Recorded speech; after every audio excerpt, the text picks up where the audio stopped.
Hi, everyone. I'm back here with Rebecca Fishkin. I'm Emma Mitchell, and I'm an energy healing guide. Today, we're talking about being a superhero and how that takes you away from being in your purpose. So, Rebecca, start us off again with this topic.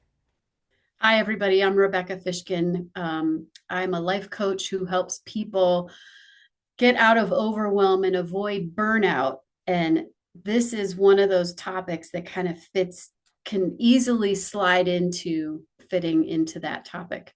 And so, when you are watching some, Guardians of the Galaxy or some Superman, and you see them swoop in and save the day, and everybody's cheering him on, and it's great, and that person's now this hero, and that's wonderful. And there are times in our life that we've kind of done the same thing where we've helped a friend or a colleague through something. And, it kind of gives you that little adrenaline, dopamine rush, and it's good and it feels great. Every once in a while, I don't think that's a bad thing. However, from personal experience, if you do this on a daily basis, or you like could go through an entire day and you just are looking for people to rescue and you have your hands out and are helping people, why are you doing that? um, Maybe you're avoiding your work and you're just procrastinating because that's like hanging out at the water cooler. Is it because you need a dopamine rush? Or is there something else that you're lacking? So when you find yourself with your cape on and running around helping, then come to this podcast and revisit it, because we're going to talk about some reasons why it may not be in your or the other person's best interest. So, where do you want to start, Emma? Yeah, that's great. Well, I would love for you to tell the story that you told me before we started about what happened in your own life and the conclusion that you came to for yourself, because that really was an aha moment for me, and I think it will be for other people. So, thank you. Found I was going I when I was getting into my burnout stage, when I didn't know what it was. However, I was going around and helping other people. I was taking on their burdens. And it felt great because I could go home and say, I made a difference in someone's life today, which fit into my personal mission statement. The challenge that came out, the things that came out of that, though, one was I was taking on all of their stress, anxiety, problems, and I was going through and fixing them. One of the hats that I wear as a realtor, and if I'm helping someone negotiate an inspection objection, that's awesome. That's my role, it's my purpose, it's my job. That's one thing. But if I'm working with builders who are victims and I'm needing to make a lot of changes in how we do things in order to make them happier, or I'm helping people in the office, I was getting these huge dopamine rushes.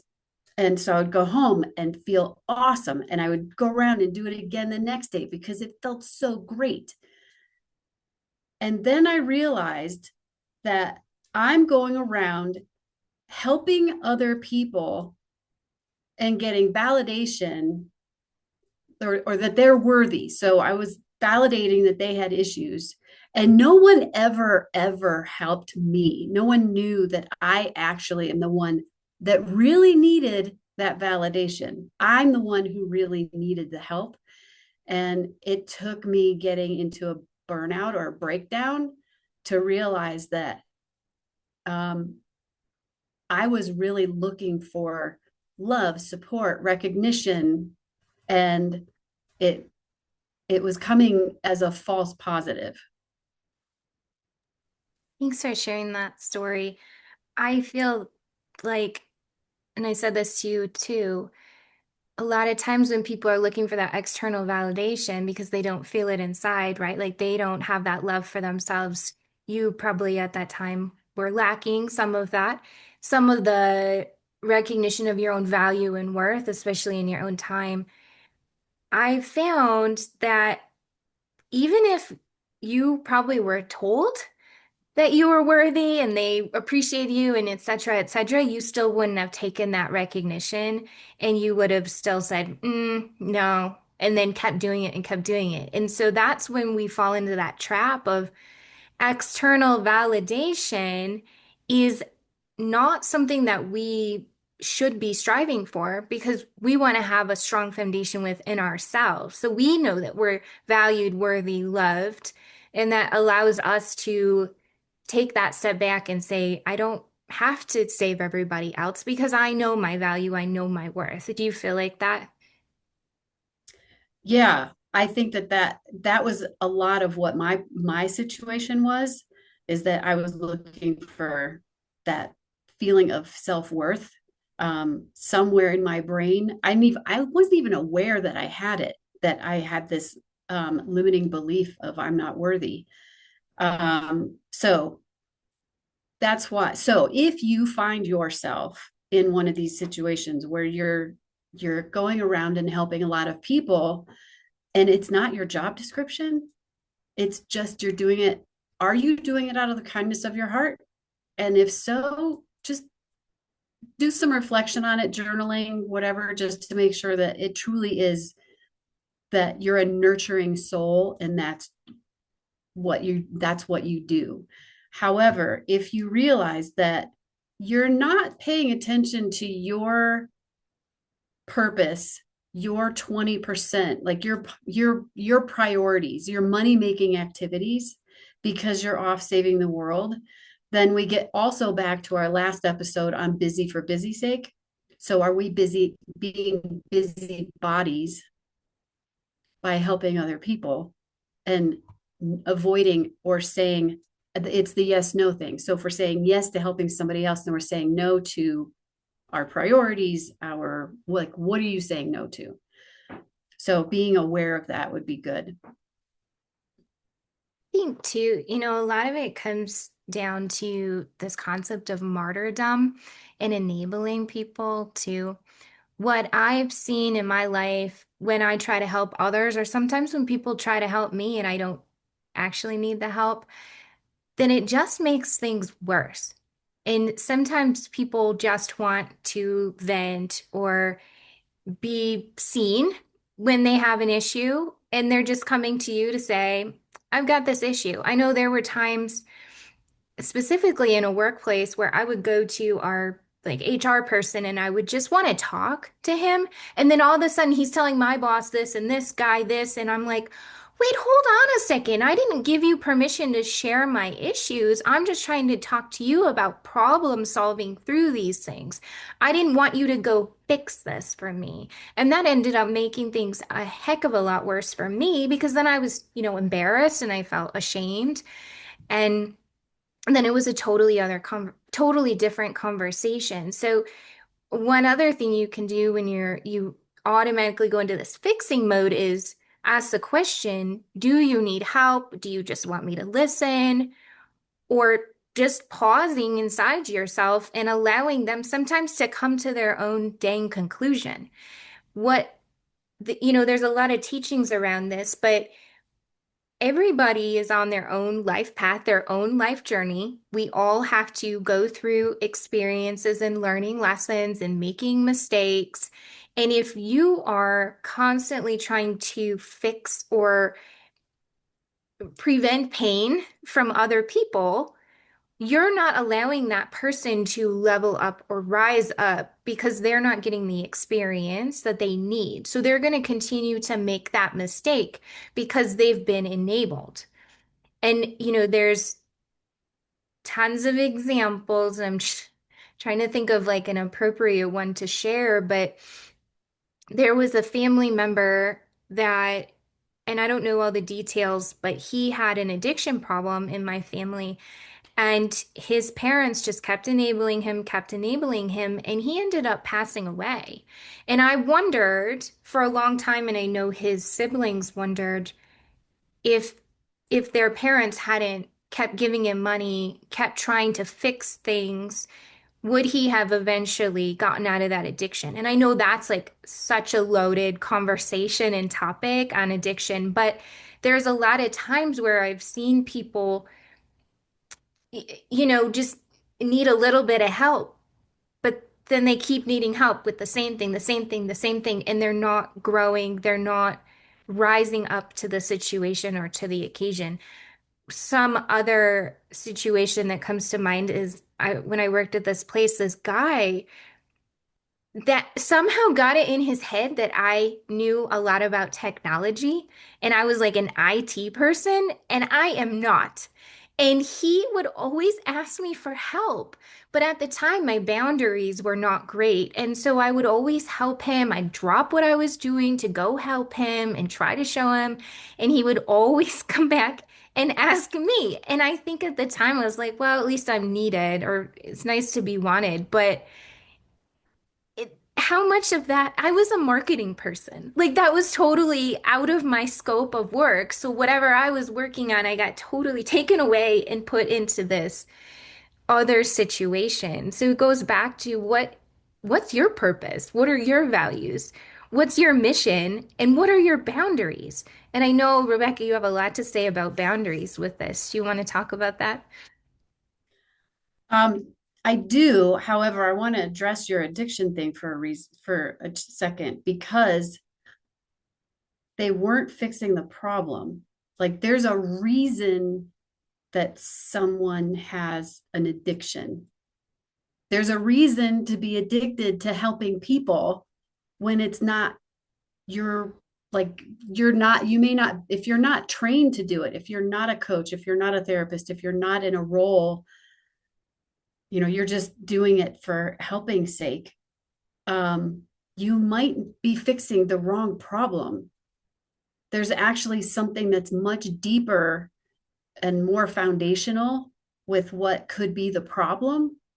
And if you're not digging deeper and asking questions and why is that important and tell me more, and if you don't have the faculties to be able to handle what they're telling you, you're doing you both a disservice. Unless your solution is, I think you should go talk to Emma Mitchell or Rebecca Fishkin, and that way we can help them.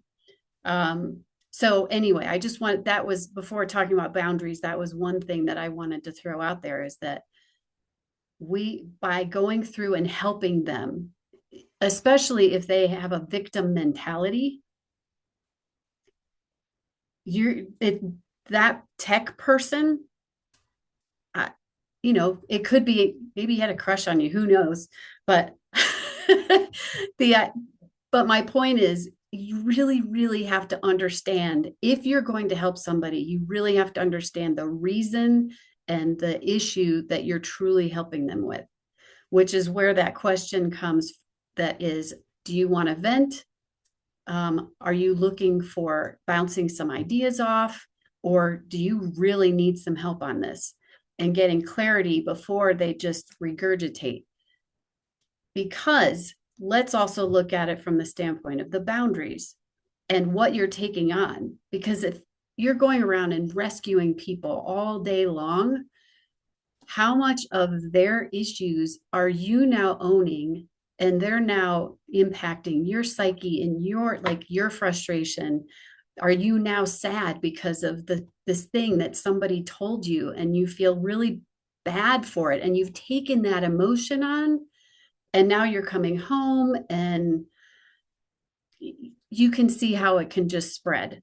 So having boundaries, being able to put yourself in a bubble so that you don't take on that energy before you start coaching and helping and whatever, which is another reason to ask, do you want to just vent? I'm going to change, because my boundary is going to be different with a vent than it is with someone who really needs assistance. So And that's a great point too, because a lot of people that I do work with, especially Reiki, have an issue with taking on responsibility for other people. And I do too. I'm going to be totally transparent. And that's something I've been working on a lot. But, when I go through a Reiki healing with somebody, I'm like, I want to make sure I clear their energy fully. But then sometimes feel like I'm responsible for how their energy is in 2 months, even though that's just when they call me and pay money to do another Reiki session with me. But sometimes we take on this responsibility of we helped them once, so we have to continually help them. Additionally, when you were saying that that energy moves on to you, most energy clearings I do for people, a lot of it's not even their energy. It's the energy of other people. So that's why it's so important to learn how to protect your energy. And I teach people that, but it's so important because the second you start, okay, vent to me or put your problems on me and I'll take them all. Well, where do you think those problems go? Now you're holding it. Now you've got the suitcases of stuff in your hands. And who are you handing that off to? Or are you just sticking that into your body and burdening now their problems too? And it's that saying, teach a man to fish, he'll eat for a year or whatever, he'll eat for his life. Gosh, I should have looked this up before we started. Give a man a fish, he'll eat for a day. I mean, good grief. How can you lead somebody or guide somebody to being better for themselves without continually taking on their problems and enabling them to be in that victim mentality? And I know you wanted to talk about that drama triangle too. Yeah, and I think I've brought this up before. So with the drama triangle, there's the persecutor, the victim, and the fixer.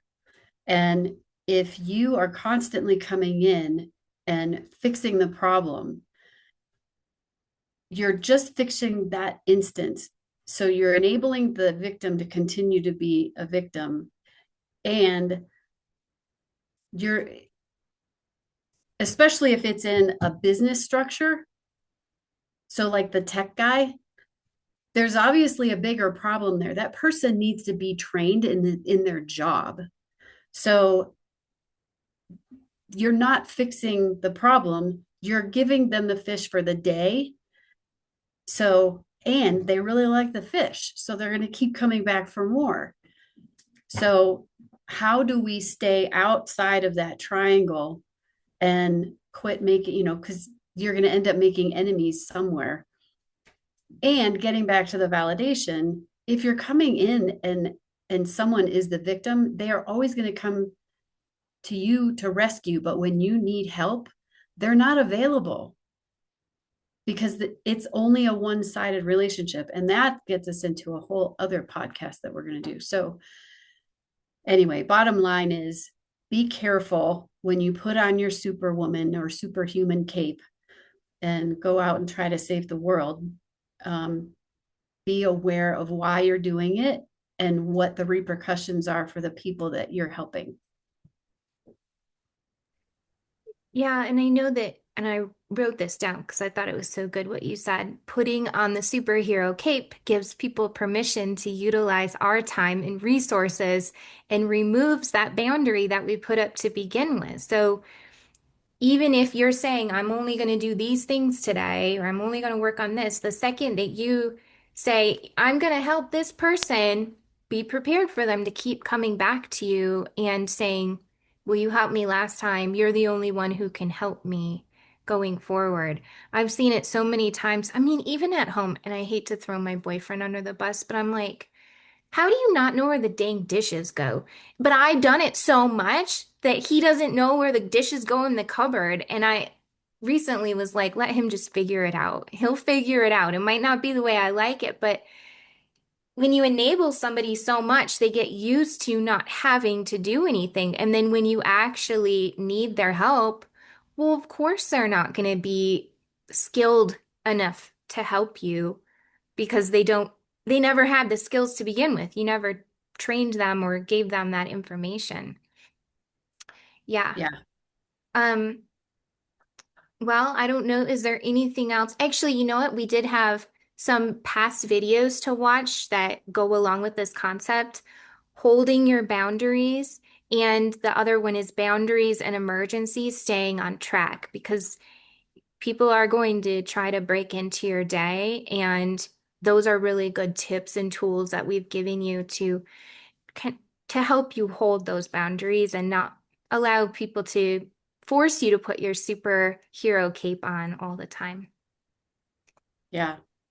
So keep in mind, everybody, it's really nice to be a good person and to help others. And there is the Good Samaritan, and that's wonderful. We're not talking about that. It is, if this seems to be habitual for you, that you are helping people, then let's try and figure out why and see if we can get you off that track. Or maybe you need to change your purpose and maybe start getting paid for helping people. Yeah. Yeah, you know what? That's a really good point too, is if your purpose is a blank statement of I just want to help people, it's time to refine that and say, I want to help people with XYZ thing or in these circumstances. Because if you've just got a blanket statement, I feel like you're setting yourself up to be burned out totally. And inside yourself, it may be layers of shame, guilt, self-love, judgment, or a confidence thing that says, I can't do whatever I set out to do. I'm too scared to do it. Rebecca and I can help you to work through those layers and bring you into your power and into your purpose completely. You have anything else, Rebecca? I am good. All right. Well, thanks everybody for watching, and we'll see you again next time.